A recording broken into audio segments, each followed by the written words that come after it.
Okei, head kaasmaalased, video ülevaade siis krüptomarketist ja praegult esimese asjana vaatan üle Bitcoini domineerimisgraafiku ja püüame aru saada siis milline muster on siin välja mängimas. Ma katsun siit lugeda, kas meil võiks olla siis ABC formatsioon, siia A, 1, 2, 3, siin B-laine ja siis edasi C-laine üles, mis siis annaks meile siis sellise kolmelainelise 1, 2, 3 kolmelainelise formatsiooni, mis siis omakorda tuleks siis sellest alla liikumisest sellise tagasitõmbena, et joonistan siia peale 100 pealt siia alla välja Figo tasemed ja selle kustutan ära, et siis antud hetkel võiks siis 61% tegelikult oleks kõige reaalsem Bitcoini domineerimise pöördepunkt, mis on siin üleval, ja siis selle jaoks siis võiks olla see viielaineline liikumine siit, testida ära selle 61%. Vaatan päevagraafikule, proovime seda asja siis natukene lähemalt vaadata ja siit lugeda viitelainet siis järgmiselt. Ma teen korrektsioonid, on selline expanded flat, siin siis all teine laine ja praegult siis viimane 5 siis käimas, mis võiks siis üles paisata siia. See võiks ühtlasi ka kaasa mängida Bitcoini eeldatava sihi, mis oli siis 32 000 minu arvestuste järgi. Ja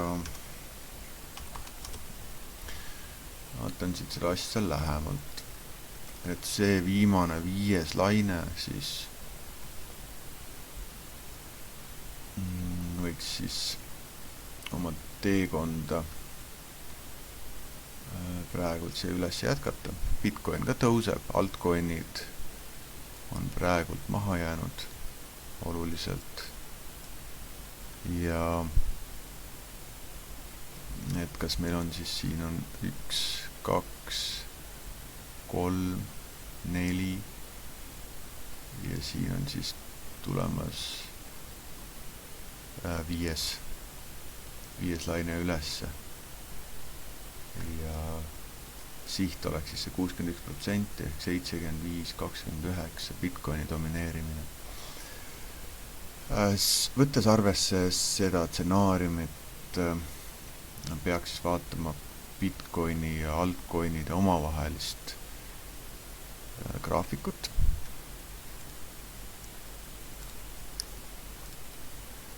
Bitcoin XRP kerin kokku ja vaatan siis seda suuremat pilti.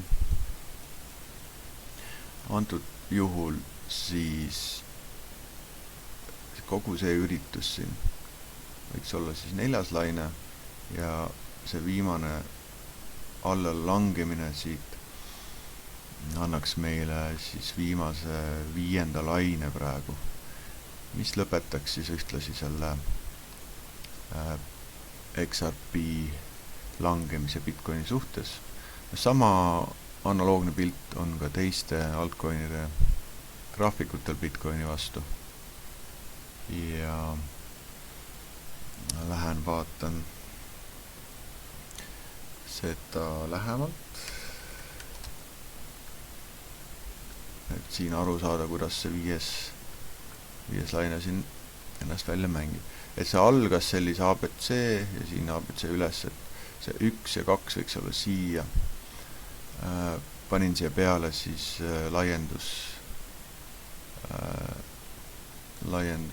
Fibonacci tasemed ja nagu näeme, siis 1, 2, 3. laine on praegu puudutanud täpselt 161%, mis annab siis jällegi kinnitust, et tegemist võiks olla siis 3. laine lõpuga. Praegult siis siia ülesse toimumas 4. Kas see 4. laine on läbi, seda veel täpselt ei tea.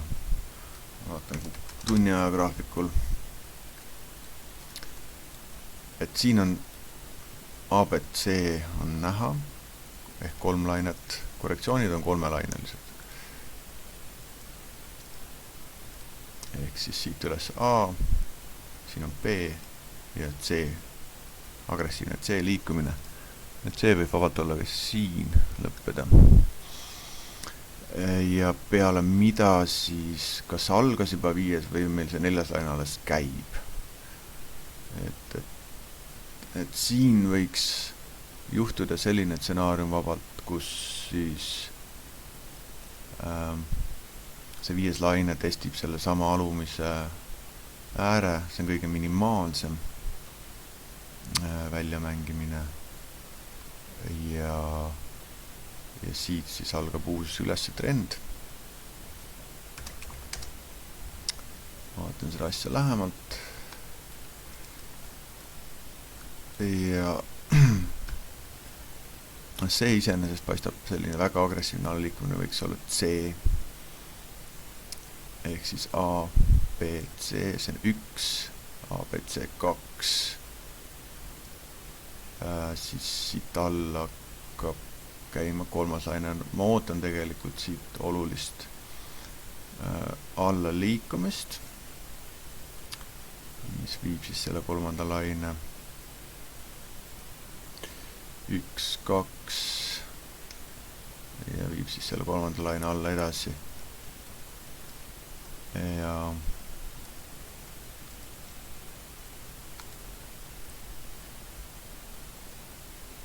nii, teine oli seal 60%. Kui see viimane 5 tuleb siin diagonaaliga ehk siin mingisuguse sellise midagi sellist näiteks, et mingisugune 1, 2 isegi siit 1, 2 3 4 ja 5 ja lõpetab siin siis kahekordse selle põhjaga, testib selle sama põhja siin uuesti ära.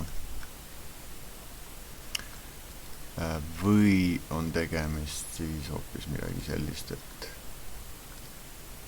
meil tuleb siia alla A, B, C, meil tuleb veel C ülesse ja siis alles hakkab viimane 5, mis kas tuleb siis alla edasi või siis testib selle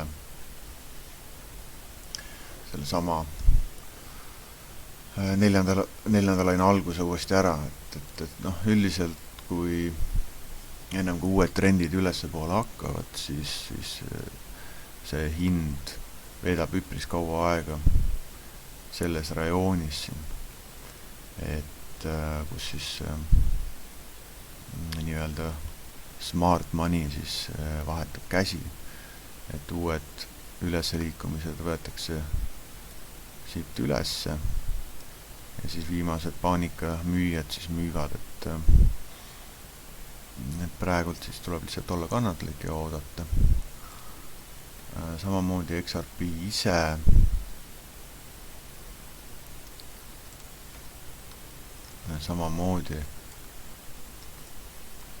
XRP ise näitab siis samuti ma juba rääkisin eelnevalt, et see sama kujund, mis meil siin on, on flat korrektsioon, siin on A-laine ja siis see peaks olema siis C-laine, mis annab meile siis kolmelainelise korrektsiooni. Ja siis ühesõnaga algab siis uus ülesse trend, mis peaks siis need tipud kõrgemale ära võtma. Nüüd ma analüüsiksin seda samat C-lainet ja C-laine, lähen C-laine sisse, et siin on 1 ja siin on 2, siin on 1, 2 kuidagi moodi, see võib olla vabalt ka 1 ja 2 siia. Kasutan jälle Fibonacci tasemel, et vaadata, kuhu siis võiks olla see kolmas laine jõudnud. Ja nüüd on küsimus, kas see ühe lõpp on siin, selle taseme juures siin, mis siis selle kolmanda agressiivse laine lõpetas siin 427%. Siis tuli siit 4. ja samamoodi käib viimane 5. laine siia alla. No kuna Bitcoin näeb veel sellist olulist ülesse liikumist sinna 61% peale, Bitcoini domineerimine, see võib vabalt ka selle lükata selle sama XRP veel tegelikult oluliselt veel madalamale siit punktidest, et me võime näha ka vabalt siin mingisugust sellist 15 senti hinda. Et ma arvan, et paanikaks ei ole põhjust ja kõige rumalam tegu oleks kindlasti sellise koha peal hakata seda enda XRP-sid maha müüma.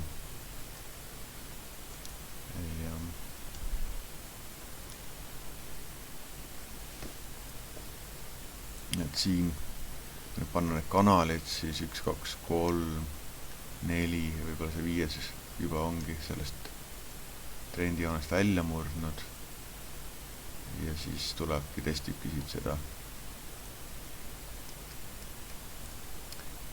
seda sama trendijoont siin ja mõne lõpuks siis ehitab siit selle üles trendi alguse.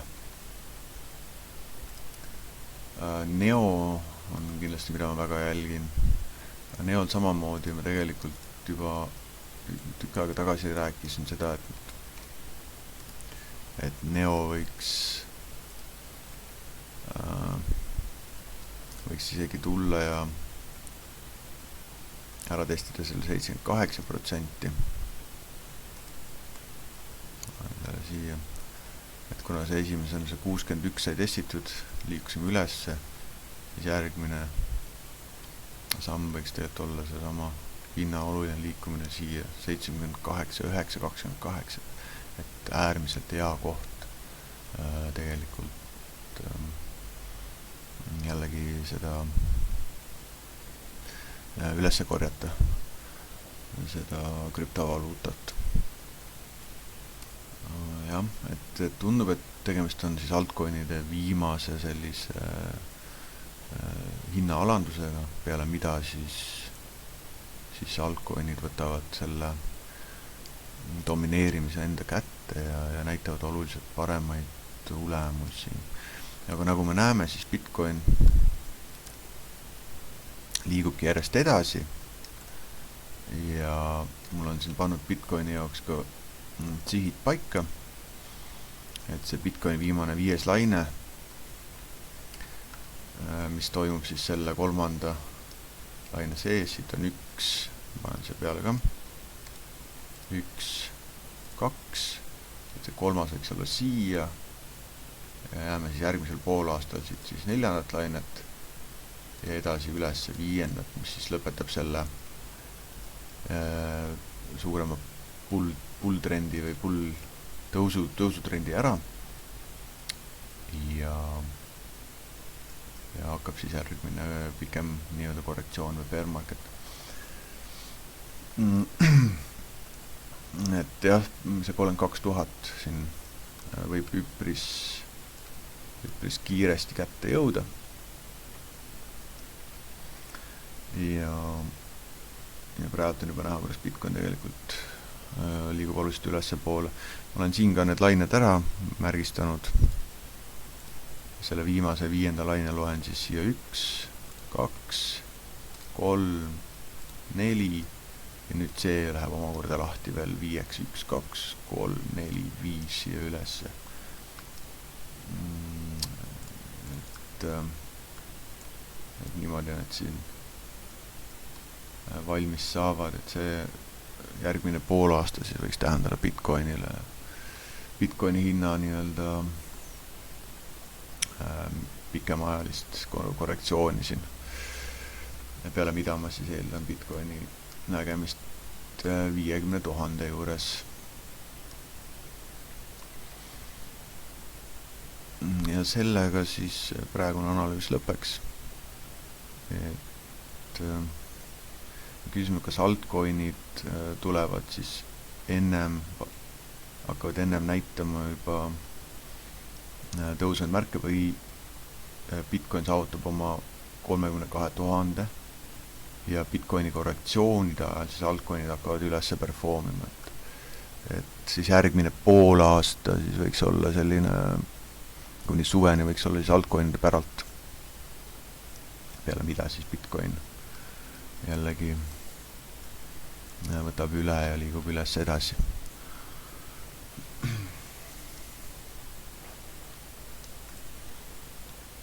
Selleks korraks on kõik.